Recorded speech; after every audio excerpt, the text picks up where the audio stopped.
Bienvenue une fois de plus à cette édition du Morning Call. Nous allons commencer par le Soudan du Sud.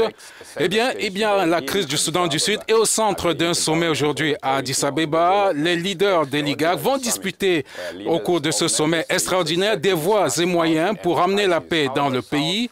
Pour autant, le président Salva Kiir a confirmé son absence du sommet. La détérioration de la situation sécuritaire et humanitaire a attiré l'attention du monde entier, alors que l'accord de paix n'est toujours pas appliqué. La résolution de l'ONU reste toujours inappliquée. Un cessez, une résolution qui demandait d'arrêter les armes. Selon certains observateurs, le président Salva Kiir veut à tout prix éviter de se rendre à Addis Abeba par crainte de ne parvenir à remettre les pieds dans son pays où l'armée est, je le rappelle, divisée en deux camps. D'autres sont sceptiques quant au bien fondé de ce sommet qui intervient à un moment où les violences et les attaques d'envergure sont en recrudescence dans le pays.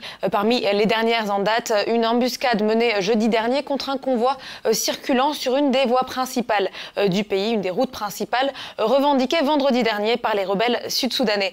Au moins 15 morts sont à déplorer selon les autorités et plus de 40 blessés, dont des civils, selon les rebelles. Et puis, il faut savoir que l'autorité des médias du pays a récemment expulsé 20 journalistes étrangers du territoire, accusés d'avoir publié des sujets sans fondement et mensongers. Depuis plusieurs mois, des journalistes locaux travaillant pour des médias internationaux se sont vus retirer leur permis de travail.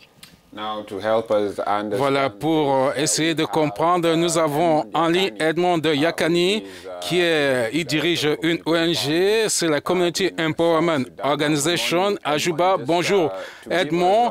Eh bien, le président Salva Kiir, on a appris qu'il ne sera pas au sommet. Ce n'est pas clair. Est-ce qu'on a plus d'explications?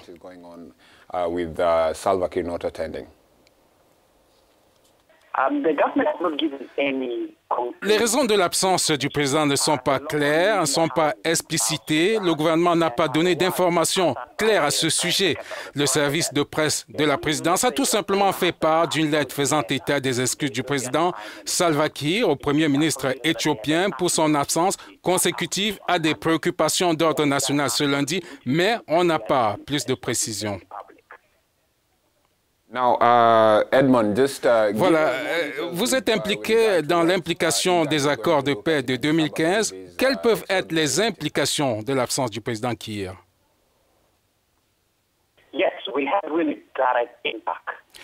Oui, cela peut avoir plusieurs impacts dans la mesure où les signataires de l'accord de paix et l'actuel président doivent s'engager pour la paix et la stabilité au Soudan du Sud, et particulièrement en ce qui concerne l'opposition avec un éventuel retour de Riek Machar à Juba et la suite du processus de paix.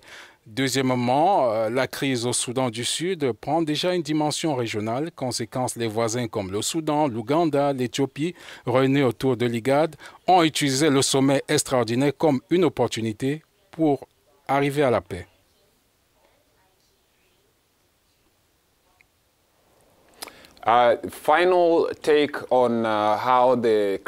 Votre organisation et d'autres groupes de défense des droits humains, eh bien, vous avez marqué...